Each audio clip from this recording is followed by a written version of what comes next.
It's a fact, you're not here. You ain't even real, but you still bring me fear. You make my bones so tired that my soul stands up. But now I'm starting to need to bleed to fill this cup. It's like I'm starting to need to bleed to fill this cup. Oh. Hi, everybody, and welcome back to The Working Wing, the podcast where every week we watch an episode or several of The West Wing and break them down from our own unique working leftist perspective, along with some talk about current news. My name is Tim Schultz, and joining me, as always, my dear friend, longtime debate partner, and a man who makes Senator Seth Gillette look like Bernie Sanders, Killian Collins. You wouldn't give an endorsement to Joe Biden anytime soon. Not without some serious concessions about now that's something I can take to the bank. Now that's something I can take him with, because I'd rather get blamed for letting him lose the election or just not helping him and being defiant. But yeah, but selling your vote out for him for nothing and him actually like working against your causes more effectively is pretty seems pretty counterproductive for it seems like it's really good for building a career, though. Like, it seems like it's very, very good in terms of that.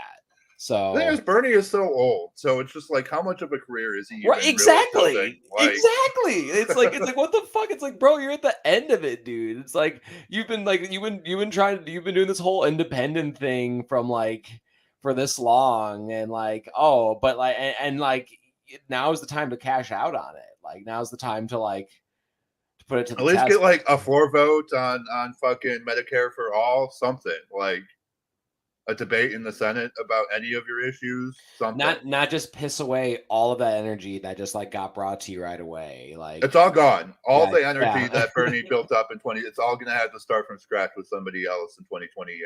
It's really bad. Oh yeah. For sure. And it's like, I think even most progressives, I think that movement is not even what it was in 2018. No, I don't think so. We're all pretty disenchanted right now. So that's just. But there is one thing happening that might bring some air underneath the wings of the left, which is what I would have to say is probably like maybe the most like highly visible like labor fight maybe in American history. In American history, I mean, like, for the first time since 1960. I mean, we are a country that loves our movies. We love our little entertainments, and the heart of those entertainments is now dark because two of the main three guilds that underpin our entire entertainment industry are on strike. I mean, the writers, we've talked about it on this show, the writers have been on strike since the first week of May. And just on Thursday, the actors are golden gods of silver and big screens are now also on strike.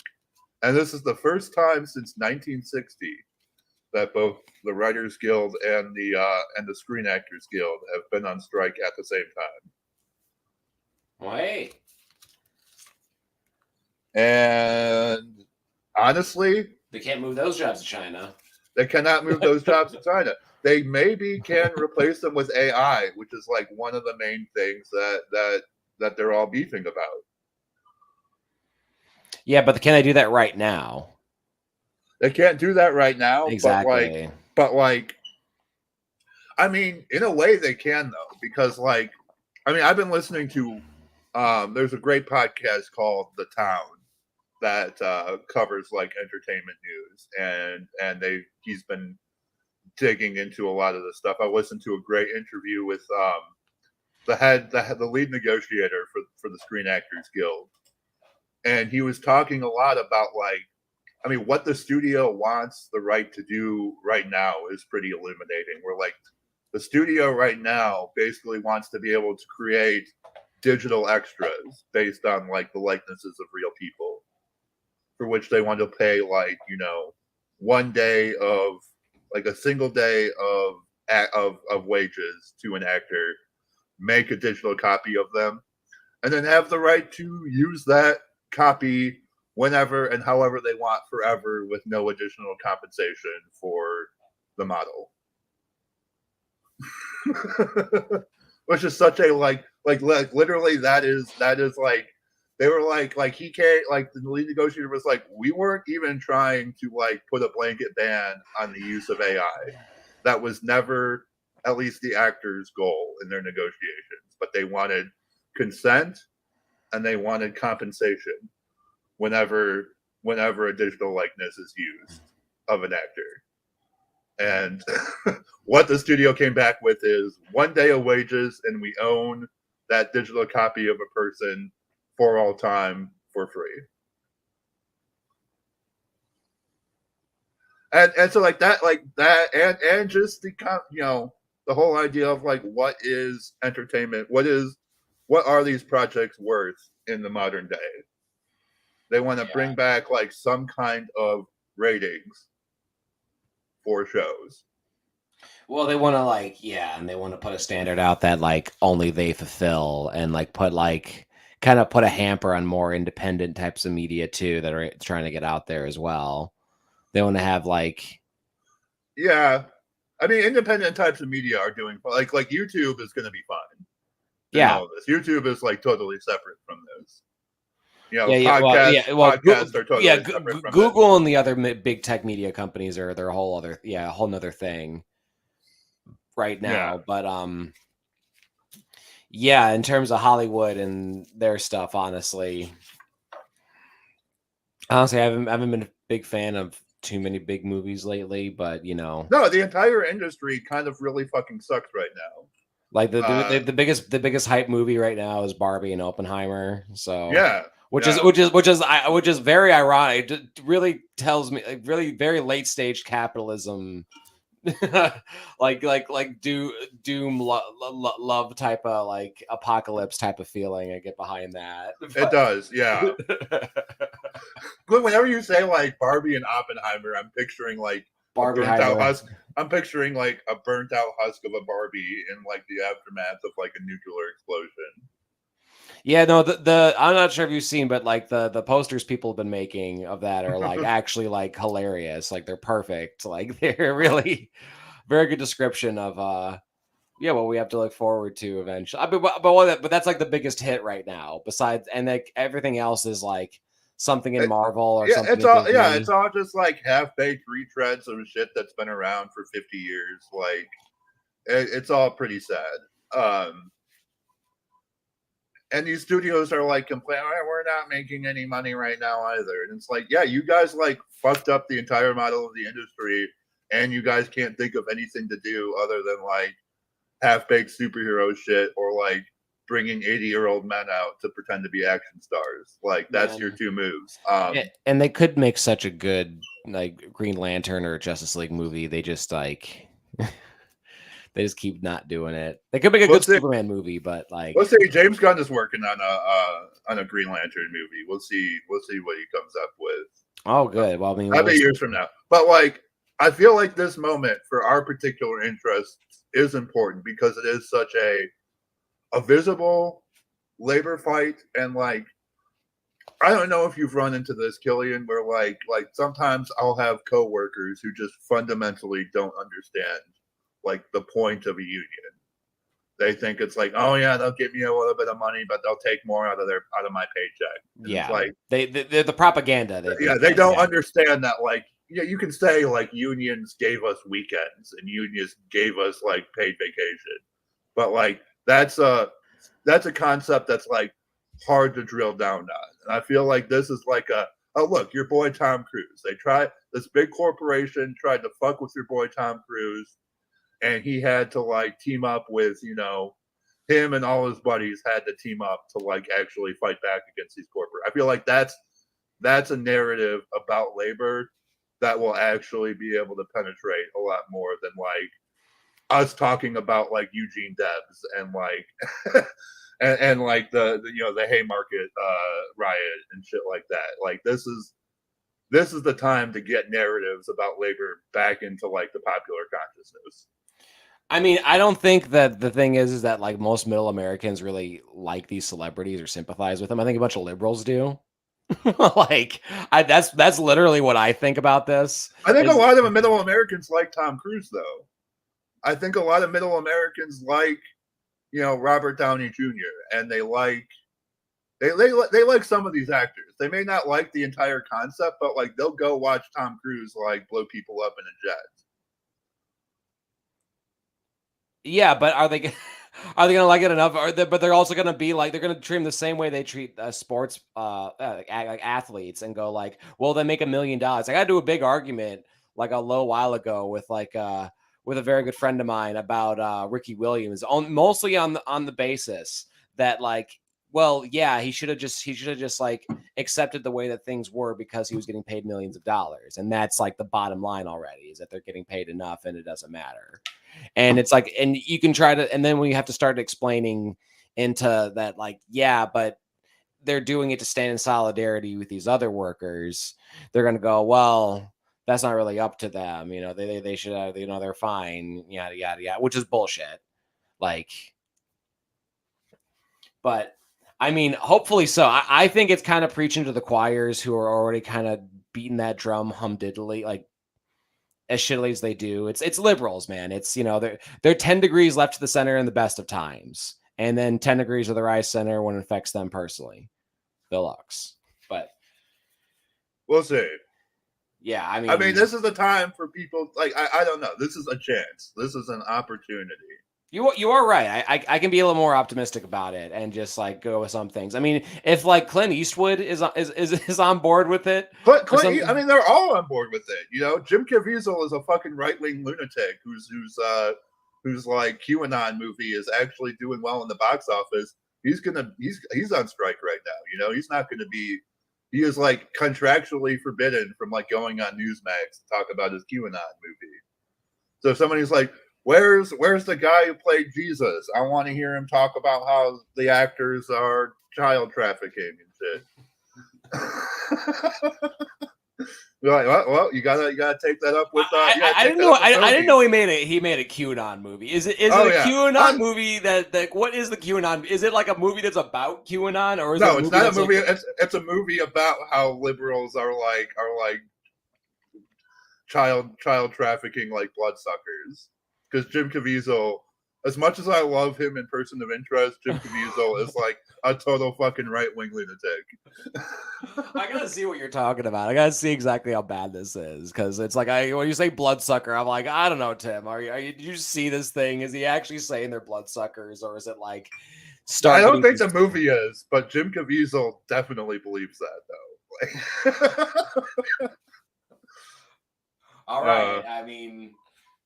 Oh, I got your word for it. I think I like Jim Caviezel as an actor too. It really, actually, honestly hurts me, like the way he's gone. Well, I mean that's how it is for. I mean, it's whatever, man. It's like a lot of these people, like their politics and like how rich they are nowadays. We don't really have the same class interests as we all like Gran Torino until we see Clint Eastwood like yelling at an empty chair at the RNC. Oh, you want to say that, you son of a bitch? Yeah, that was pretty low right there. Like, yeah. Like what a bit. Well, I mean, that's the thing. You can't really have a guy up there for it. Like it's just like a bit that's like I feel like he just thought of like 2 minutes before he went up there. And no one was gonna tell Clint Eastwood no. It's like, well, what act do you have? I mean, that's kind of the whole feel of American politics anyway, is well, what else do you got? Nothing? Yeah.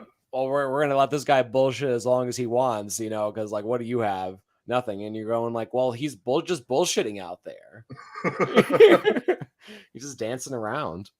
He's bullshitting out there. We're bullshitting in here. Yeah. So yeah. And so speaking of bullshitting, we go into a 2-parter Sorkin episode. That is, it is the start of Bartlett's third State of the Union. Yes. At this point, I think they got I think the idea is that they got it on lockdown. They're run like it's firing on all It's cylinders. last minute deal making. Everyone's Yeah. frantic. Everyone's saying it's the speech of President Bartlett's political life. As if he's never heard that before. And yeah, there's they're getting the green light on this blue ribbon committee thing, which is like I think is like the whole reason why they had to like name this cop who they named a street or two after to like get this thing going. Well, yeah, no, this cop had like basically it was like an anti. I think as far as I can gather, it was like an anti-Uvalde, where this cop stopped a school shooter or something. As far as I can tell, it was like he did some brave act of heroism at an elementary school, and so the president invited him to the State of the Union. Oh, okay. But in the past, he had been one of those cops who'd been moved around for having. Yeah. It turns out later on that yes, he had a citation for brutality on his record for breaking the leg of a black suspect in a police chase like 20 years before. Yeah, which in the slow burn, I'm just going to reveal it right away. In the slow burn, they said that apparently that he had broken his leg before he had started running, which is right because they get that because the cop is like, did you ever watch the show Grounded for Life? The actor is from Grounded for Life. He's like the fat old dad he's like the fat old grandpa character from Grounded for Life. Okay, he also seems like I think I've seen him in other cop shows too. Yeah, he's been around. Yeah, he's been around. But yeah, that type of like, no, I'm just a lovable guys. I've done my best. Man. I've done my best, guys. It kind of makes me think of like when South Park does Bar Brady in like the later seasons. Very much an Officer Bar Brady. Yeah, where but they play him like so sympathetic. Like he's like, I'm sorry, I have my dog who's I can't afford your medication, girl. Oh no, I'm just a guy trying to get by. It's all I know how to do. Is just aim and miss at people. hit the wrong people. Josh is micromanaging and freaking out in a polling station down the road. And creating what at least today would 100% be lawsuit level offenses. Oh yeah. Oh. Does anybody have accents? That's a lawsuit, and that's a Josh, you're fired. Yeah. That's a Josh resigns in disgrace 2 days after making that comment. I mean, especially today, someone would have that on a cell phone clip and he would just be done. Yeah. That it was, especially with like she's deaf, like, because it's Joey's staff. Yeah. It's Joey's staff, which if you don't remember from the last episodes, she has that is his deaf love interest who is sassy and talks back to her with an interpreter next to her. And he's like, she's deaf. How does he know these people sound like? Does anyone here have like the power of speech where it's just like, God damn it. Yeah. They're like there are people you're considering whether suing you is worth the hassle. Yeah. Gosh. Like, because they'd win, like for sure. Leo is cementing the blue ribbon committee in the limo. It's apparently something about an entitlement program.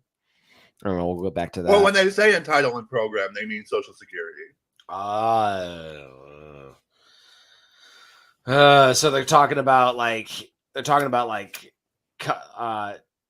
basically like beefing up Social Security, or they're talking about Clinton-esque. We'll get to that.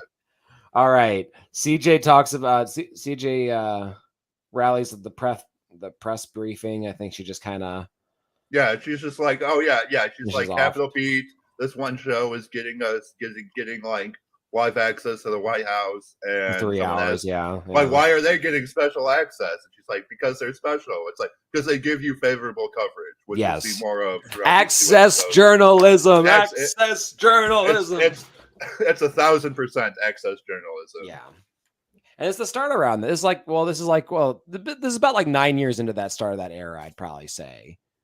Like, 10 years. I mean, with Fox News and I mean, I don't know. I think it was under Carter, maybe, where the White House press corps was actually moved into like the West Wing of the White House, and that's really kind of the start of access journalism.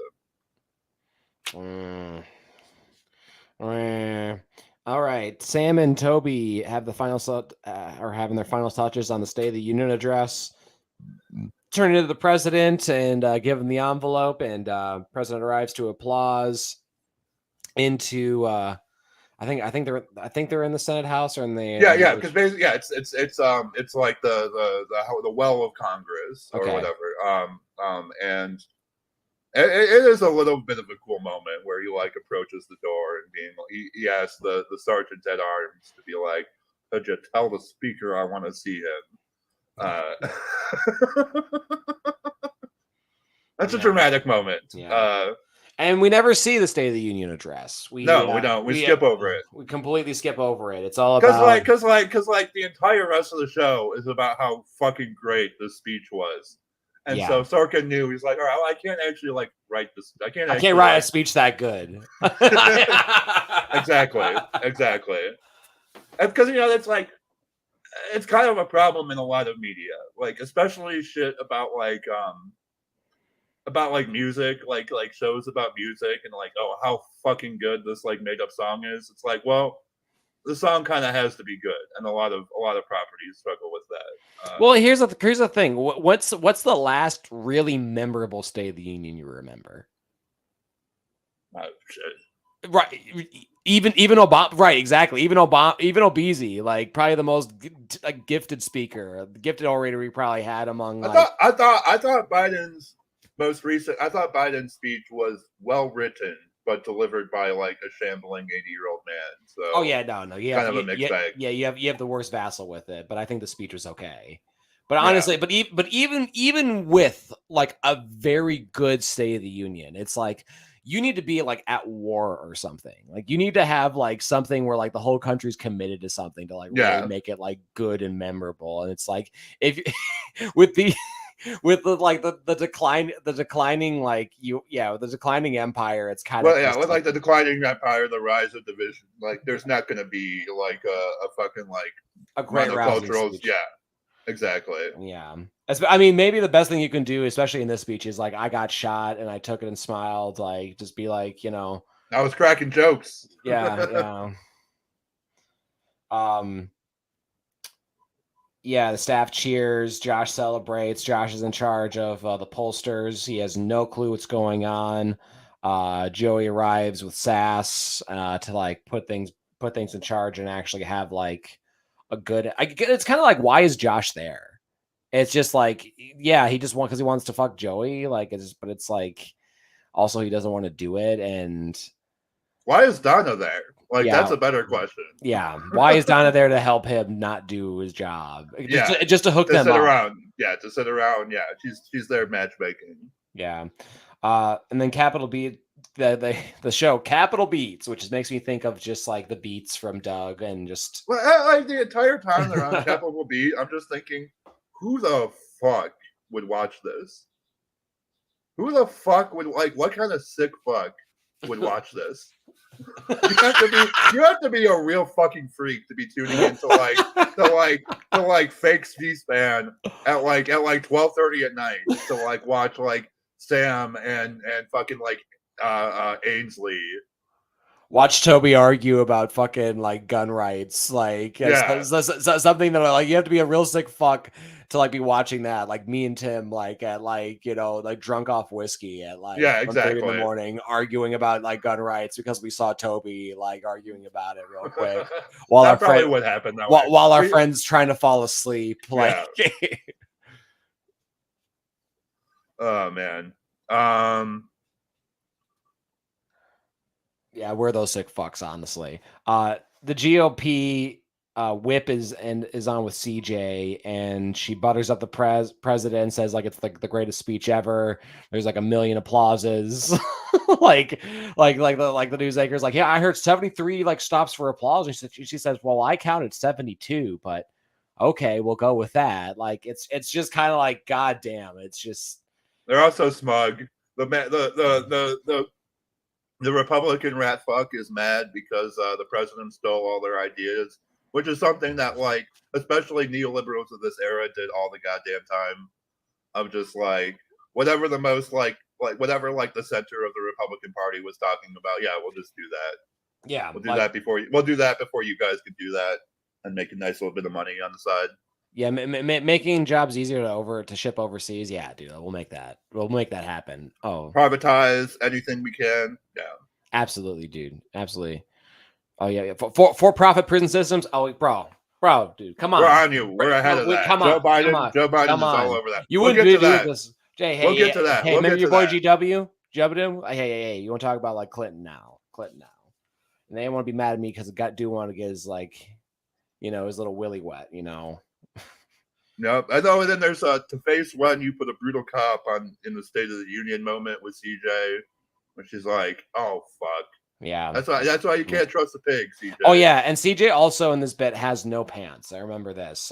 She didn't have pants on because apparently she sat in wet paint that was in the courtyard. Yep. There was a bench in the courtyard that had wet paint that they all somehow it's only women. It's only like the strong, capable, smart women on the show who just can't seem to keep their fucking pants on over these 2 episodes. How about that? How about that? Not Leo or the president or Sam. Or Sam. Yeah, have Sam like in his boxers on fucking national a man who makes all these foolish decisions, Exactly. Even Toby, just like I would love to see Richard Schiff just like wandering around and jacket, tie, and white shirt, and then just like no pants. You need me to show up to work? I showed up to work, okay? What else do you want for me to do? Okay, Iran's really upset right now. And if I don't get what I need to do, I can't do it right now, okay? Toby, put some pants on, please. He's like, I got a robe on. Gone smokeless, I think, is what is that what Mrs. Lanningham says about CJ?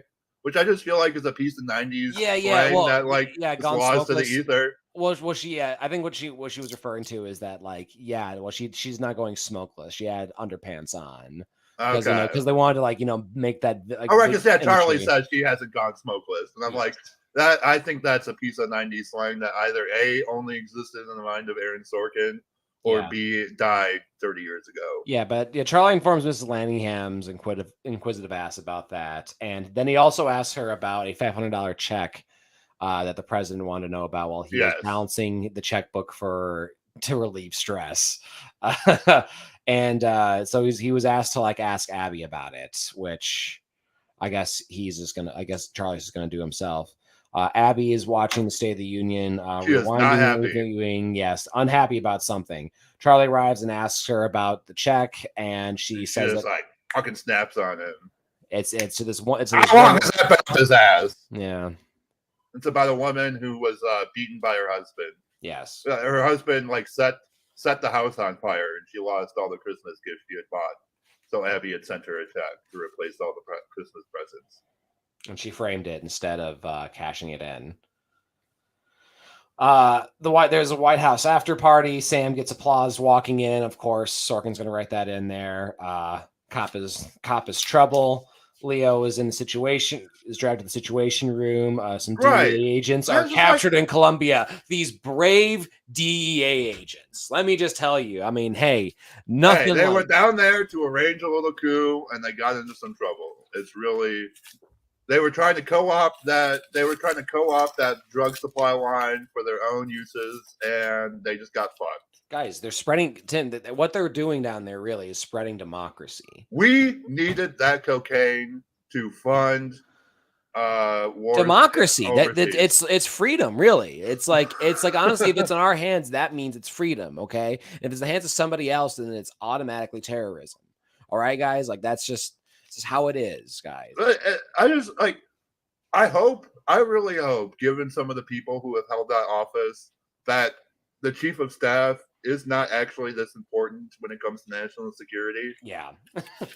I really hope that Reince Priebus wasn't in the Situation Room all the time making high level calls. Yeah. Not least because Rich Priebus sounds like a Star Wars character, but that's actually a real dude from Wisconsin who was Trump's first chief of staff. Yeah, especially if he's high in cocaine too. Yeah. Ba-da-ba. Ba. Current events. Pollsters are doing some damn work, making calls. Josh is on Officer Sloan. Yeah, that's the brutal cop. Yeah, that's a brutal cop. He said it was last minute. There's no vetting. Yeah, they did vet this. They didn't vet. Like another classic failure of this staff, for which I don't know, probably CJ, whoever made the call, should definitely be fired for. Yeah. Well, but of course that's not going to happen in this staff. Not going to happen. I just like to keep a running tally of all the ways that this staff should have been fired. Oh boy, I look forward to that at the end of this so far.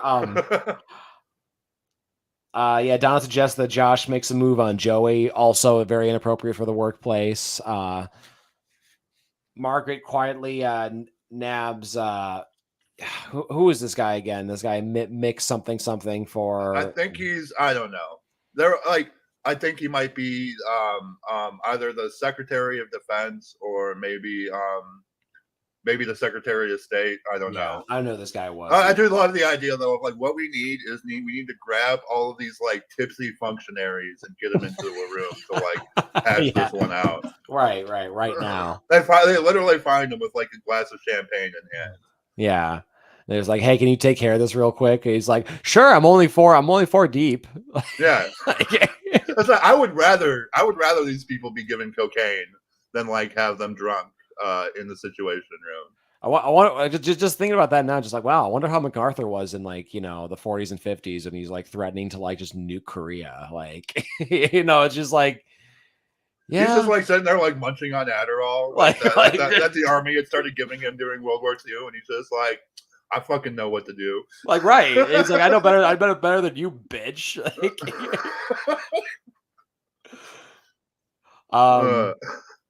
President pushes for school reforms in the State of the Union. Not school reforms.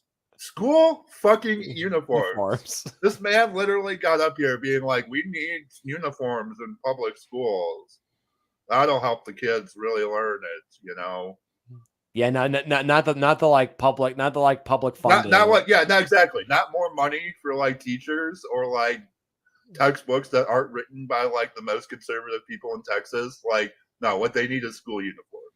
Yeah, that they have to buy themselves probably. That's gonna get written in there. Exactly. Like those uniforms weren't cheap. Like my mom used to struggle sometimes trying to find school uniforms. She had four of exactly. When she had four of us in private school, it was difficult sometimes. See, I was only one, and it was still a struggle for me.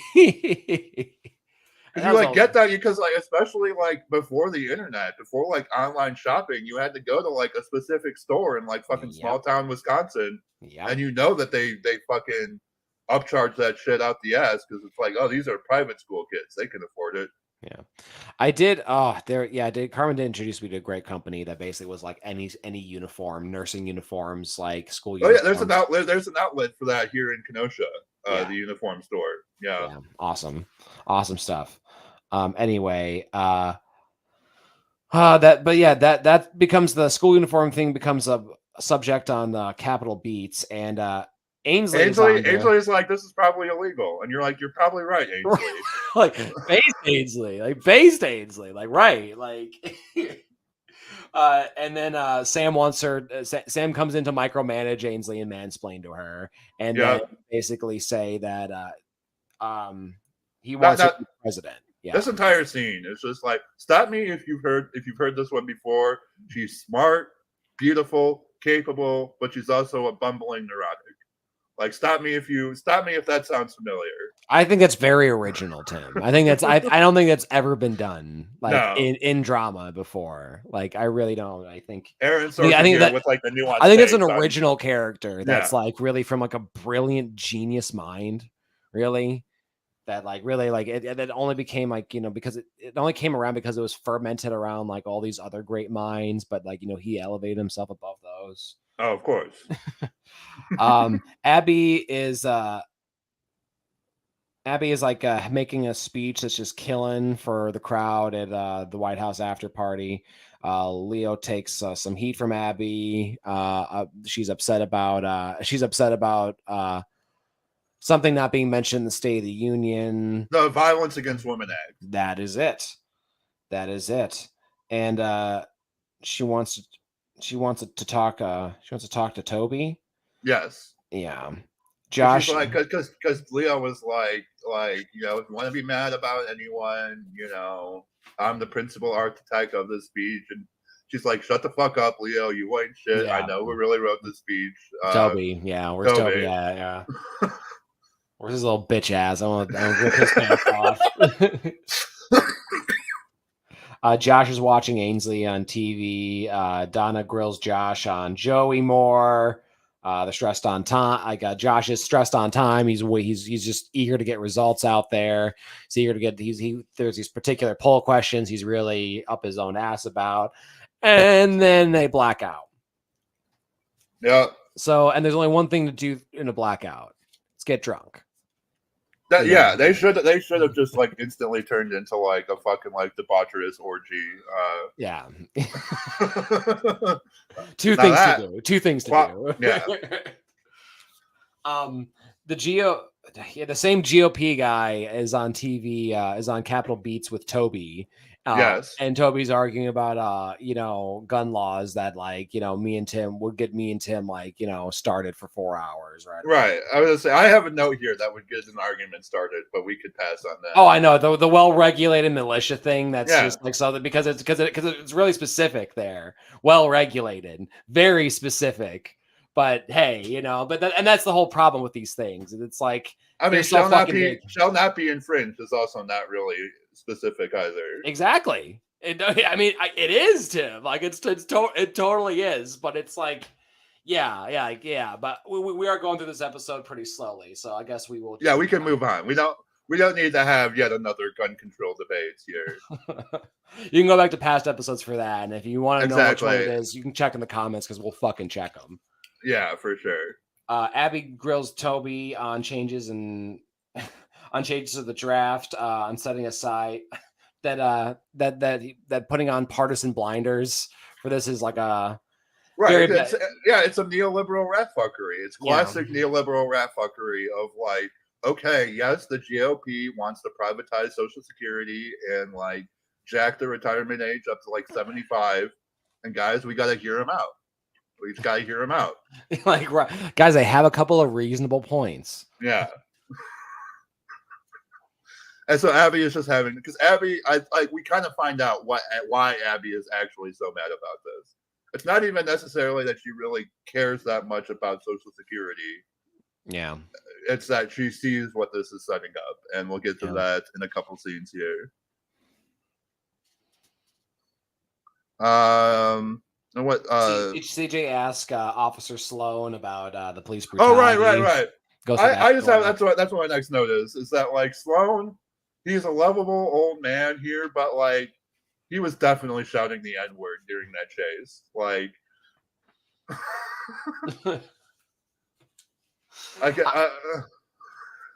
I don't know exactly what happened with it, but either way, it's like they kind of CJ does her little like, all right, so now you told us what's going to happen. We're going to spin it this way. She does her little Saul Goodman impression and like working her magic, trying to really make up for her own like fucking huge mistake for not vetting a guy that you put on national television.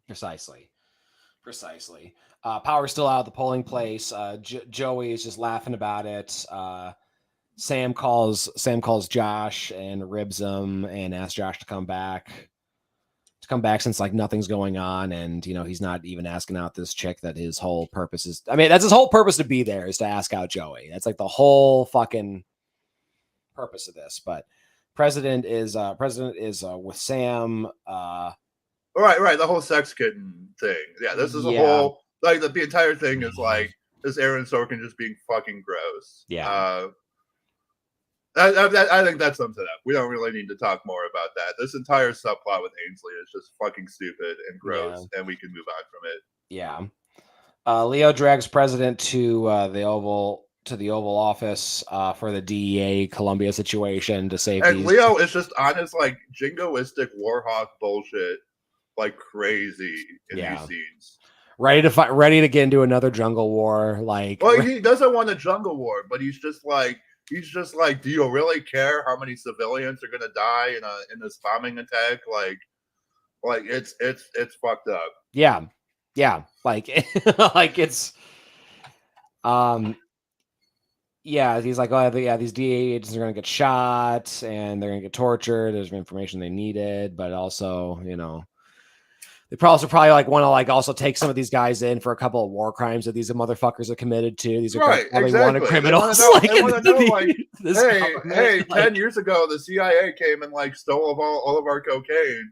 Hey, gringo, where's our fucking cocaine? Like, hey, like you killed like a bunch of children and a bunch of a bunch of people, and like we've been looking for you specifically. Like you were getting back at like some other gang, so you like decided to do all this fucked up shit, and like, yeah, dude, and then you're back. Like, what the hell? like I mean, it's not like all these boys. I mean, that's the whole like fantasy about this. Is it's just like, yeah, these guys are all Hank fucking Schrader. Like they're all great guys who just they're just they're just like they're racist, but they're good guy racists. They're good guy imperialists. So that's the whole image they have on there. They're down there to fight the war on drugs. Yeah, that's what the kid bringing up again too, is that like this war on drugs isn't working. We're in a war. We're in a war on drugs. These people are prisoners of war. Fuck off. Yeah, fuck off. Yeah. Especially with you, especially with like the whole like recovering alcoholic thing, is it's just like, well, yeah, I think with that, if it's like you're going to criminalize people, because you just criminalize people, like you're criminalizing poor people's like addiction to this type of thing, and really imperialism's role in keeping people addicted and keeping people down. Yeah. Donna brings up civil unrest. Yeah, she's like, there should be more looting here. Yeah. Which I like Donna just sitting there stirring Josh. Yeah, I like it too. Josh just plays some like classic 90s like computer literacy, being like, it's a very specific late 90s joke of like, the files are on here. Can't we just break the computer open and get the files out? Like, yeah. I can forge your signature, Mr. President. Like I've been practicing it anyway. If you really need it. I feel like that's a joke that played very well to old people in the Midwest at this time. Yeah, like, the files are in there. Get the files. The next scene I'm not going to talk about. Aaron Sorkin just determined to humiliate his female cast, but then we get to like my favorite, like I was going to say my last note is just that the marriage stuff, the scene between Abby and Jed is good. Oh yeah, it's a good scene. Like when he's not like fucking around, Aaron Sorkin can write like a good dramatic scene. I think it's more the actors who delivering it like that. I really think it's up to like it's these two characters having a scene, and I think it's easier for a writer to write that too when it's like two people who have like a direct motivation, and literally it's like it's about more than what they're arguing about right there. Yeah, like it's more about like the Violence Against Women Act. It's about the fact that he's ramping up for a second term, right? And she's like directly, deeply betrayed. Yeah. And worried about his health too. Like it comes from that too. It's not just like I think that's the primary motivation in my opinion. It's the betrayal that like he wasn't just honest about like, hey, I can't like because she knows what's up, and he just wasn't honest with her about like, I want to go for the second term and like fight her on it. He just decided to run with it. And he's being a little sniveling coward about like what he's being a politician. He's being a fucking politician about it. Anyway, all I really had is that the Capitol Beats guy, Mark, asked for 20 minutes, asked for CJ in 20 minutes. And she said, just give me 20 minutes. I'll be right back. Right. Because this is that access journalism. Yeah. Shit. Yeah. Episode 14. Cutting to episode 14 after that nice little exchange. A nice little marriage argument. Yeah. And for episode 14, the war at home. The war on drugs. We start with a scene where George Bernard Shaw and Bartlett are fighting the good fight. So for our audience and for myself, remind us who George Shaw is. Is he like a writer, or is he like? Yeah, he's a writer. Anyway, but the president's having a smoke outside. I'm trying to remember what his famous thing that he wrote. Yeah, he wrote. I think he wrote Joan of Arc. Oh. Anyway, they discuss an extraction plan outside. Well, yeah. They discuss an extraction plan. The president in the situation room. One person suggests waiting to negotiate, which is like I would figure would be a better idea. Of you caught our guys. Let's work out a deal. Let's do this. That's how empires pretty much act, right? Like. Yeah. He wrote Saint Joan. He wrote a whole bunch of shit. Pygmalion.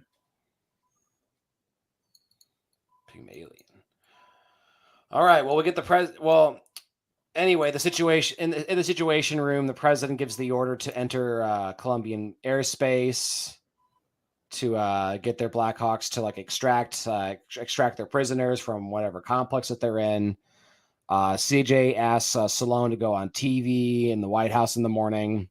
Capitol Beat ends, and CJ talks Mark about more access journalism. Yeah.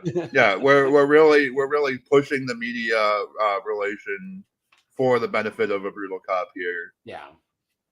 Toby's enjoying a cigar, and Sam approaches him. Toby's reluctant to take a meeting from some angry leftist senator or representative. I can't remember what this guy is. He's a senator. He's a senator from North Dakota, which I always just find fascinating that like North Dakota apparently elected like a far left senator. Well, actually, that might not be too far off. I can't remember if North Dakota has a public bank or South Dakota has a public bank. You're right. One of them does, though, for sure. Yeah, but I mean that's already a powerful. Hey, that's Hamilton was right. Having a national and established like state bank, like that shit's important. It is. It limits the amount of fuckery they can do for sure. Yes, for fucking sure. Like it's if you're gonna have capitalism, you literally have to have tools to like make it. If you have a market at all, you have to make parameters and rules and tools. And you know who said that? Who said that? Adam fucking Smith. Oh, Adam really? Smith said that. Oh, really? Like the champion of capitalism. People should read Adam Smith talking about the East India Company. Like, writing at the time, he was like, the East India Company is a fucking monstrosity. Kind of like what these libertarians are all screaming. It's like, well, yeah, you have to give all this money to this monstrosity. It just throws it away and like does all this harm. Like, and they talk a lot about like privatization in this episode. And like it was a big neoliberal thing at the time. Adam Smith specifically wrote about the East India Company and being like, corporations can't be governments. Yeah. That's not what they're for. No. Like the East India Company is like the most wretched government on earth because they're a corporation and not a government.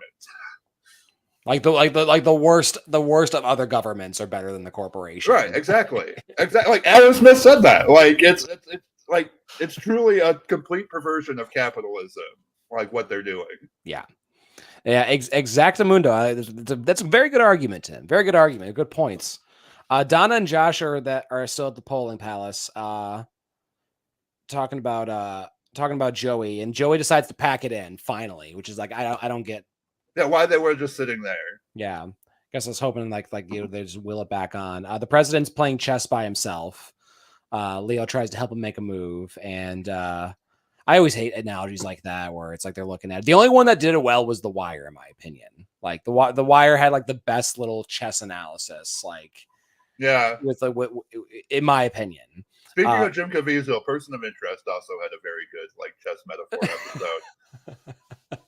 I will always be on my Person of Interest shit. I love that show, but no one else in the world watches. Dude, I didn't even know if like Jim Caviezel was up to. I thought he was just done, and then you brought him up in like Person of Interest. And he's like, he's got a Q movie. He's got a Q movie, and I'm like, oh fuck, he does. Yeah. Next morning, Mrs. Lanningham and Charlie talk about the $500 that the lady framed. Well, yeah, that is a cool thing where like Charlie is so proud of himself for being a detective and like solving this mystery, and then of course he goes on to be in Psych. Yeah. He gets to solve mysteries for many years. Good. Josh and Sam meet with the president for breakfast. Talk about Bartlett talks about how he inherited the war on drugs. Oh no, I want to like when Bartlett was giving this speech, the entire time I was just thinking, "Let's go, Brandon! Let's go, Brandon!" Because he talks about like we've jailed more people than Cuba under Castro or like or all the these Soviet Union, or the Soviet Union, and it's like that's Joe Biden. Like that is 100% what Joe Biden did. That was the '94 crime bill.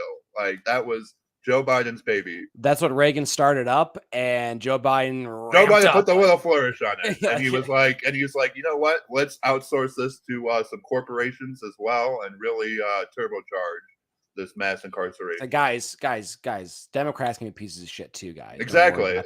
Don't worry about that. Like, yeah. Yeah. Then Sam and we have another horrible scene with Sam and Ashley. She wants a redo. I'm ignoring this again. Yeah, we're done. No offense to this actress who played her. It's just that like she's fine. Yeah, but it's just she is wasted. She is just there to be humiliated. Get the fuck out of Sorkin. Like, just want to be that little skinny neck motherfucker. This bullshit he's writing. Toby and Seth.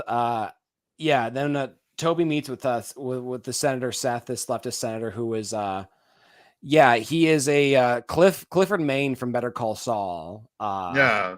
Yeah, and but they're meeting up, and this guy is doing. This guy has balls. This guy's doing what I wish Bernie Sanders was doing. Exactly. Like, where the fuck is this guy in modern politics? Where he's like, black people love me, women love me, fucking the labor movement loves me, and like name 3 groups. Like the president cannot get elected without the 3 groups I just made. And you guys are moving further right. And I'm going to use these marginalized groups who you're isolating. Against I'm going to bring them. I'm going to bring them together and make sure you don't win this election. Right? Because like Toby is doing the whole thing of like why would you hurt the president like this? You want to hand the election to the Republicans? Where have we heard that before? And he's like, no, stop moving to the fucking right, or I will hand this to a Republican. Like, yeah, gladly, because you got choices here. Yeah, because you're becoming the same thing. It's because I either have to vote for the evil that's saying that they're this bad, or the evil that's more effective at passing this evil. Right. So it's like at that point, it's like I might as well just like take away votes from you where I can, and take away. It's really because I that's really my bartering power that you have. So absolutely, we need a Seth in a modern American politics. We really do. Yep. The White House is not behind the Social Security reform bill, but and he's going to the mat for Social Security, saying if you raise us a single year, if you try like a little bit of like class access or anything without doing anything else, like. Yeah, I'm going completely against you. It's you're protecting what people have put their lives on the line for. Yeah, and it's like exactly. Like the shit that we are entitled. It's called an entitlement because we are entitled to that fucking money. Yeah. And like the sad thing is that like France like set themselves on fucking fire when they tried to raise the retirement age like 2 years just recently. Mm-hmm. They raised the retirement age to like 67 in like the early 90s, and like we as the country didn't do a goddamn thing about it. People were living comfortably. People were just saying, I mean, there's this whole idea that's just like where it's like you just put on people like, well, you need to save up. Every older person I know is just like, well, you need to save up. I know it's hard, and you, they don't hear. You bought your house in like the 1980s, when interest prices were dirt cheap, and like the actual cost of houses was like a fraction of what it is today. So they'll Right. tell me about how fucking hard it is to like. They were growing up in an economy, in an American economy, where there was like the other competitors were still growing, and they were still the top dog, like Right. because they didn't have real competition. It's like, yeah, that's not how the standard is nowadays. Right. And also too, it's like there's like it's just the fact that it's like what the dollar's worth nowadays and what people are getting paid are not nearly identical to like what it was in the inflation past. has been kicking our ass for like 30 years. It's not just And, a recent phenomenon. yeah, exactly. And wages are not rising with it at all in the least. With George Bush being the last person to raise the minimum wage to $7.25, which was a joke even back then. Yes, in the year of our Lord 2004, which we're approaching. I think wait, did he raise it in 2006 or something like that? I think it was a second term. Yeah, I think it might have been 06. That sounds right in my head. We're but approaching almost 20 years on a minimum wage of $7.25. Almost 20 years of that. That is fucking insane. Yeah, anyway. And again, $7.25 was not enough in the first place. And if it had been enough, he wouldn't have done it. Well, even if it was like $25 an hour now, it still wouldn't be enough. $25 would be a good starting point for a minimum wage. For a minimum wage, right? But like, I'm not making that now. Like, yeah. President then sees Abby in the bedroom. She's packing up. He wants to talk. She wants to talk later. I've been through this before. Focus on it later, my friend. Yeah. She wants him to focus on this little Colombia situation. She doesn't want him to go to war with start a jungle war because he's upset about it at his wife because she doesn't want to talk. Josh is on hold in the office. Donna arrives. They're discussing particularities on the polling. Josh wants to know about these how this gun reform polling went and some other questions that are specific to like re-election. Ainsley gets ready for her real presidential meeting strikes. She's nervous. I'm ignoring this again. President's called to the Oval Office. Hostages were not there in the first place. Yeah. And the Black Hawk got shot. The entire situation is FUBAR. Yeah. They're dead. Completely fucked. Goes outside to vent, yell and scream, bad intelligence on his part, which is like good. A kind of Trump-esque moment again. Well, exactly. I like it. Like it's real, it's raw, it's Martin Sheen doing some like real fucking acting. Like I like the scene of him just going out being like, damn it. I think it kind of makes me think of Barry when they're doing the scene of like, I killed somebody, and then it's the reality, which is totally different. And I'm thinking like, no, like this is kind of the version of like the actors going like, damn it, if only their lives were in my hands and I had failed them. Where it's like, yeah, realistically, it might go a different way. I'm not saying that they wouldn't be compassionate. I'm not saying that at all. I'm just saying I'm not sure if it would exactly end up that way. No. I kind of just end up going back to Succession, where I think about like Roman looking at like the rocket shuttle blowing up in the bathroom and like having to go, okay, just ignoring that. And it's like, that seems a little bit more how I think people in power would be trying to act in front of one another at these type of things, or like trying to like ignore reality. But like, I feel like what Sorkin is doing here though reflects real kind of like, we'll talk about it more in the scene in like in the Oval. Okay. Sound good. But like yeah, I have some thoughts about that. Yeah, but they got bound. They get on the call with call with like the Mexican president and Colombian president. Colombian president. But you got to curry favor with the global hegemony. So he's like, yeah, I'll totally release this guy from prison if you ask me to. Yeah.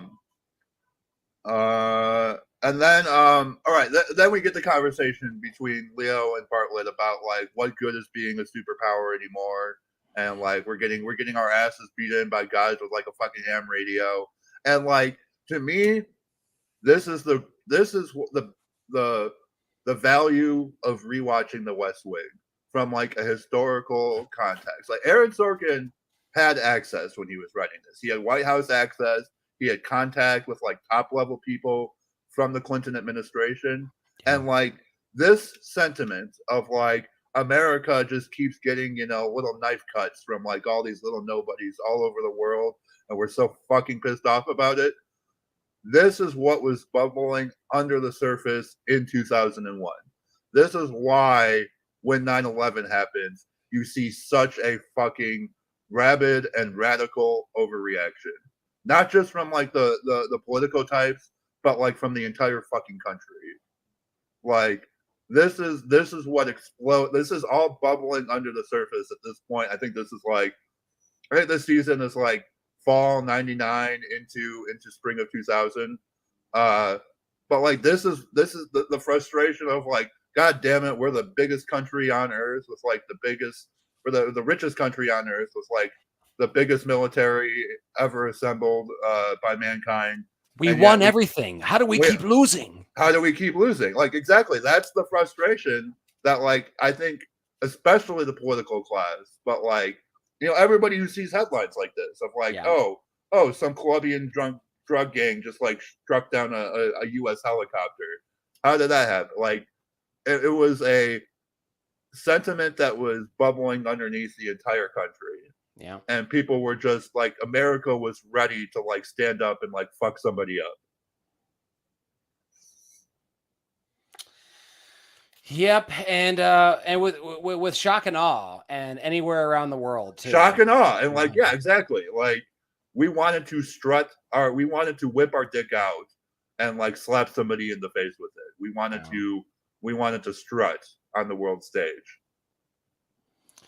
Yep, and it really, in the end, is going to show how weak we really were, because turns out it didn't go well. Yeah, it did not go well.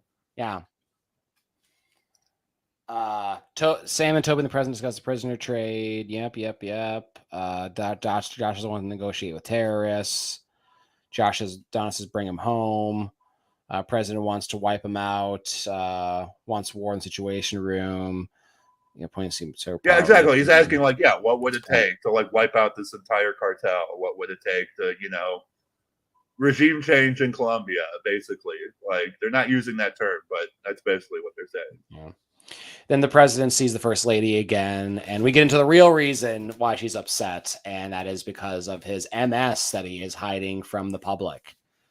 That she is very concerned about him running again, which I wish would be more of a concern. I mean, man, if they're concerned about that with Bartlett, they should see who the hell we've had the last 8 years, man. Yeah. Yeah, that's true. That's true. Bartlett is more competent than either of our past two presidents, I would argue. I would say that too. I would gladly take Martin Sheen today, like above either one of these. I mean, I think this was like especially these first 4 seasons. I think Martin Sheen was approached a lot to run for Congress. Like, things could have gone differently, where we could have ended up with a President Martin Sheen.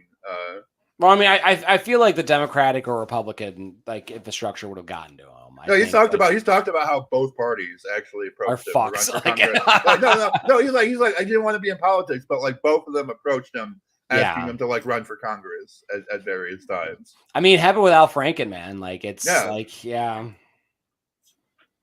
he was just a writer. Like, he wasn't even he was an actor. Yeah, he was. Like, he had Stuart Smalley. He had like, I mean, it's like SNL writers. They kind of act and shit too. It's just like, right. But like Martin Sheen was like the lead actor on like the most popular show in America at this point, or at least the one that won all the Emmy awards at this point.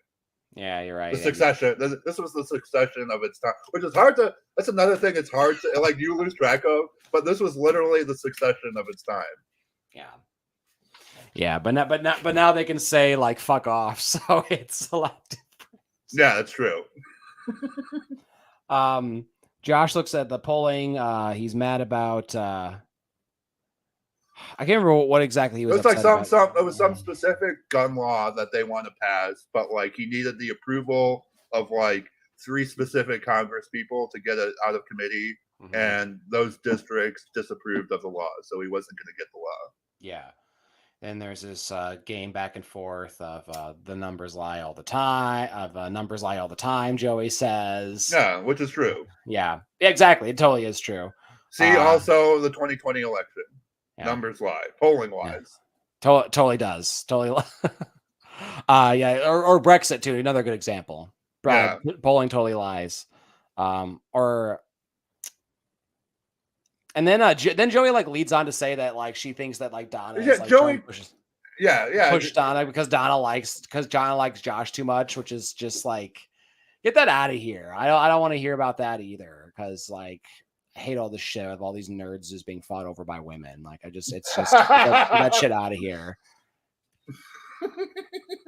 Yeah, that's true. Like, what is it about Josh that is just so irresistible to all these beautiful women? Right. Like it's. I was thinking like season 1 too, where he was like a pseudo celebrity with like fangirls and shit. I think that was Aaron Sorkin like jerking himself off too. I feel like a lot of this stuff is Aaron Sorkin jerking himself off. Yeah, a lot of it is that.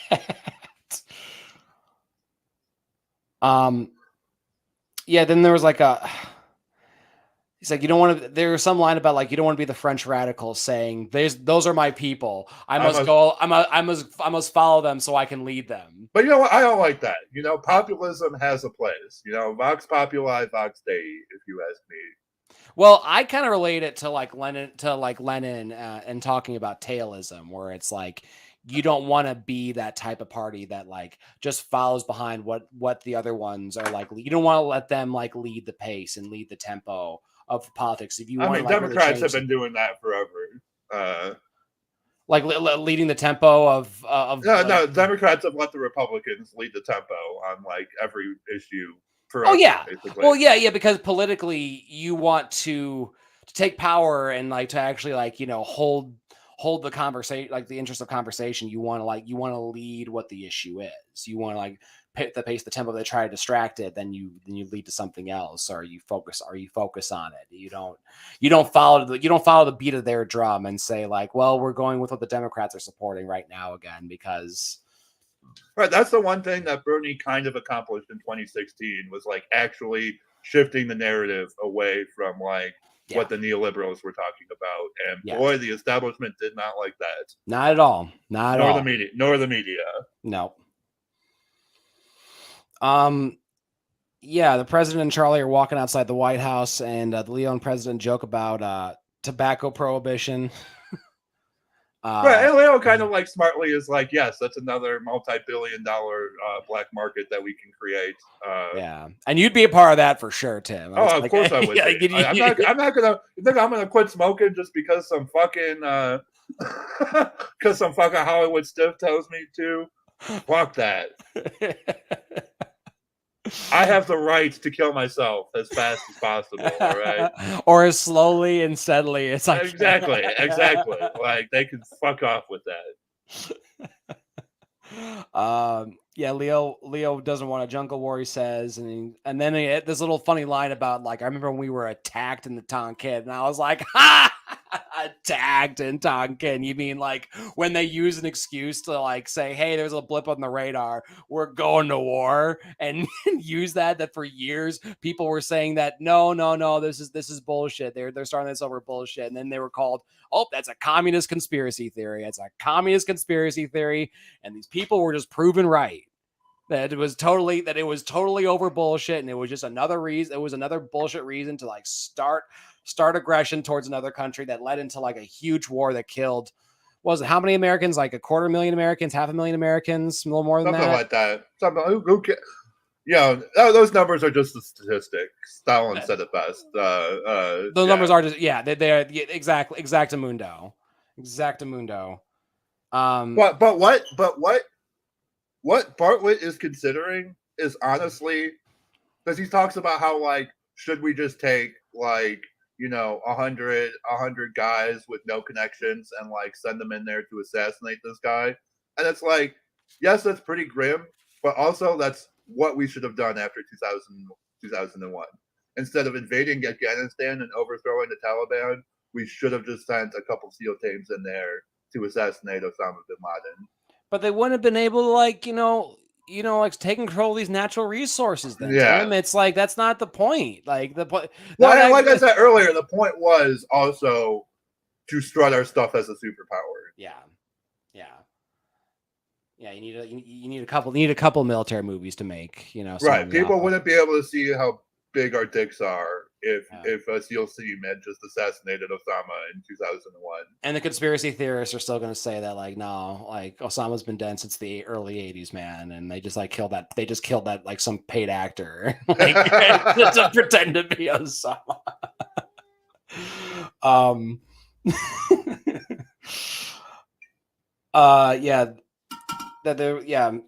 Leo's concerned that there's going to be no clear mission and no end in sight.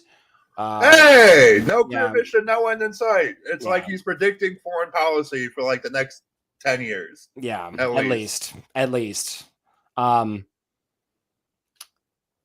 And then this war is at home, and we're funding both sides. Like, hey, again, you don't just like start a crack epidemic in your own country without like having to endure it generations later. Exactly. Yeah. And then no phone call back to the Colombian president. Yeah, no, it's gonna happen. Yeah, it happens. Like basically, they're like, we're gonna release this guy, but it's gonna happen. Some other fun. They're gonna get like the guy from like Denmark, some minister from Denmark to call the Mexican or the Colombian president to arrange everything. Exactamundo. Then CJ briefs the press on Colombia late at night and doesn't even name the prisoner that they exchanged him for. Then the president goes to see the coffins of the dead soldiers being taken back from the Black Hawk that was down in a dramatic fashion to end the episode in patriotic fashion. Right. Like I said, I think these episodes are very interesting. Just in what they presage about what was coming for the country. Yeah. No, I think. Oops. Sorry, man. I think these were two very interesting episodes. They're good picks because they did foreshadow quite a bit of what was to come ahead of us. Trying to see what we should be watching next. Because clearly Killian wants to get the fuck out of here. Sorry, I get the music. I wanted to cue it up for just right, and I finally did. Okay, probably. I mean, really, honestly, I feel like there will be stuff for us to talk about in most of these next few episodes. Next two, then let's watch it. Yeah, let's watch the next two. So, yes, I think we will definitely have stuff to talk about for these next two episodes for sure. Cool. All right, well, I guess, folks, until next time, then, folks, keep on working. Keep on working.